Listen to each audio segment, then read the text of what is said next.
السلام عليكم، ازيكم حبايبي؟ النهارده هعمل معاكم البورمه من اولها لاخرها بكل تكاتها وكل حركاتها قدام عينيكم.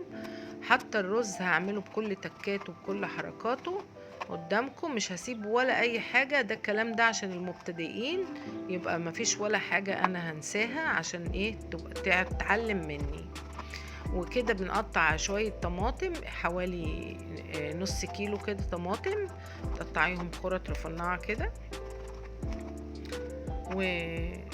وبعدين لازم تشيل البوز بتاع الطماطم عشان بيبقى منه كيماوي، بيبقى فيه كيماويات، فمش صحي ان انت تسيبيه.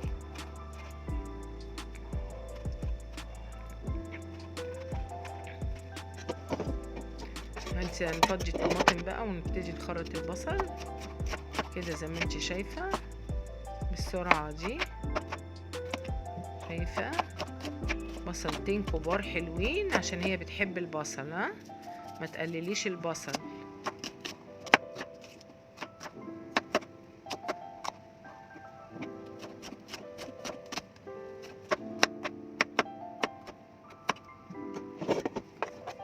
وكده حطينا برضو البصل في الحلة. ودي بشرة كوسة التيب، دي رنات كوسة التيب، عبارة عن بلح اسمه بلح كوسة التيب، اديت منه شوية بشرة وده حبهان بقشره واكسره كده بحيث ان يبقى القشرة ما تحطهاش في الاكل، وتحطيهم برضو ايه عليهم. بقشره بالسكينة عشان صوابعي ما فيهاش ضوافر فمش عارفة اقشر، ففضيتهم برضو والقشر رميته.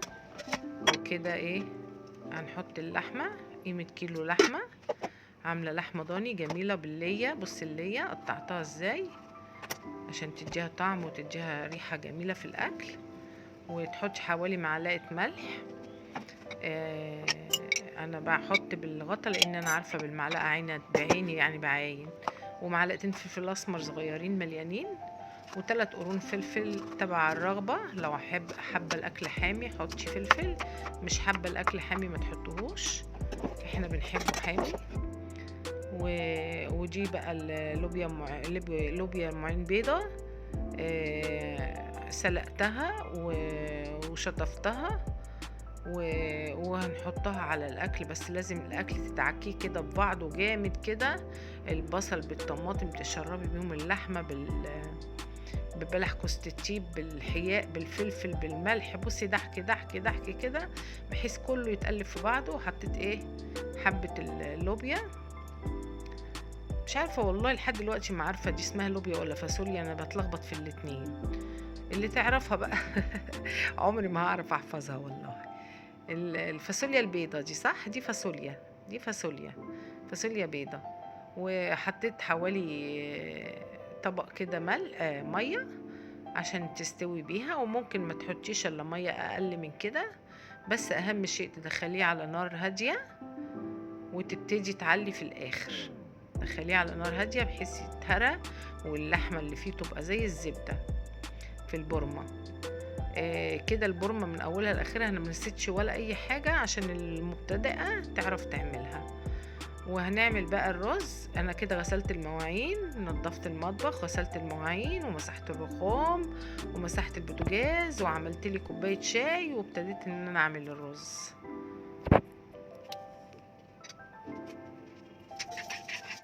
كده غسلت كيلو رز وحطيته على النار نشف شويه من الميه اللي فيه. وبعدين حطيت الزبده، وبعدين تقلبيه بالزبدة. انا برضو عشان البنات المبتدئة انا هعمله معاكي من اوله برضو لاخره.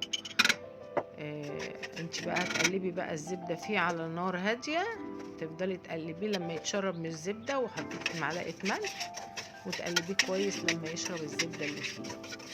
لما يتشرب من الزبدة دي على النار وتحسيه كده بقى يكلكع وبعد كده بقى يفرط، بعد ما بقى يطلع بالمعلقة يعتبر يكلكع كده كأنه تلكلك، وبعد كده يروح مفرط معاكي في المعلقة، تعرفي ان خلاص تبتدي تحطي له المية لما يفرط من المعلقة. وتلاقي المعلقة ايه بتطلع بيه مش مجمد، مش يعني مش كتل كده. لازم يبقى تفضلي تقلبي فيه كويس لما الزبدة والملح يتشرب بيه كويس على النار. برضو مولعين النار بس النار مش عالية. تنك ايدك فيه ما تسيبوش يلزق ولا يشيط من القعرة، ايدك فيه على طول لحد ما تحطي المية.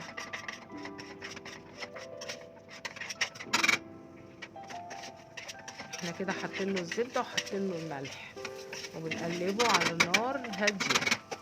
بعد ما الاول حطيناه على النار نشف من المية اللي كنت غاسلاه بيه، في رواسب مية بتنشفيها الاول على النار. كده بقى احنا خلاص حطيت له المية بتاعته عشان يستوي. الزبدة هتعوم فوق الوش،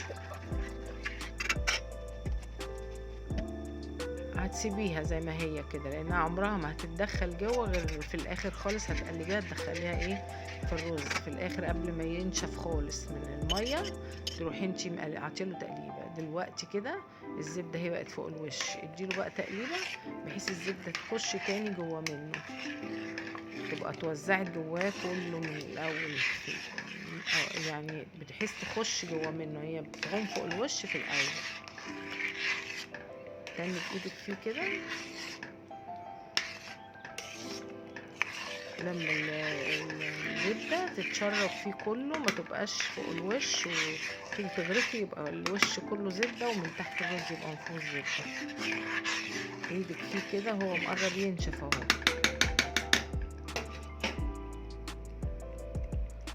كده بقى هنبتدي ان احنا نغطيه ونسيبه ايه يستوي على نار هادية خالص.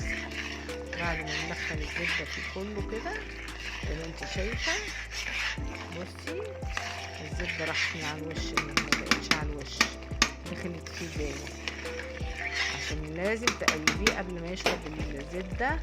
الزبدة تركن على الوش ويبقى من تحت ما فيهوش زبدة، لا انت بتقلبيه وبعد كده تغطيه بقى وتسيبيه على نار هادية، وغطي عليه النار خالص لحد ما يستوي بقى الرز.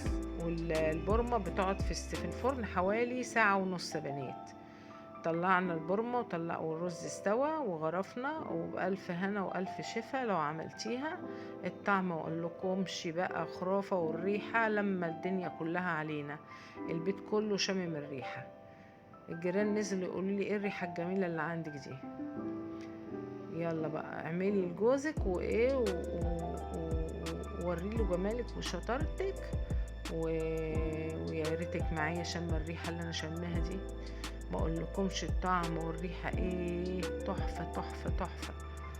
يلا حبيبتي اعملي بقى البورمه اهي، وريتها لك من اولها لاخرها بالرز كمان.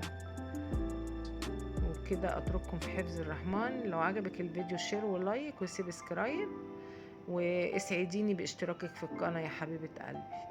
اسعدوني باشتراككم في القناه يا حبايبي. كومنت جميل منك يا حبيبتي تشجيعا ليا لقناه نجوى فرج. تعالوا بقى اتغدوا معايا بقى. ايه رايكم لو جيتوا تتغدوا معايا؟ يا سلام. وقعدكم بقى في البلكونه تحت الاضاءه بقى اللبني دي بقى في البلكونه وننسوا الدنيا. تعالوا حبايبي والله اتمنى والله اتعرف عليكم. بص اللحمه بقت زبده، اتهرت اللحمه بقت زبده، طلعت زبده. كده اترككم في حفظ الله. مع الف سلامه حبايبي. باي باي، مع السلامه.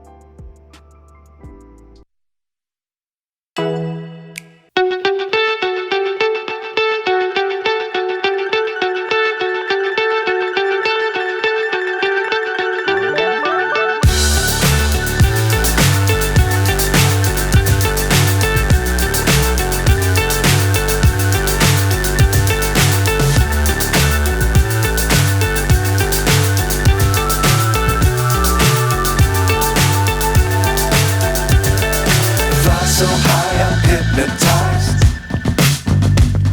What's up is down, what's left is right. Chasing stars and holding you. I can't see the end, but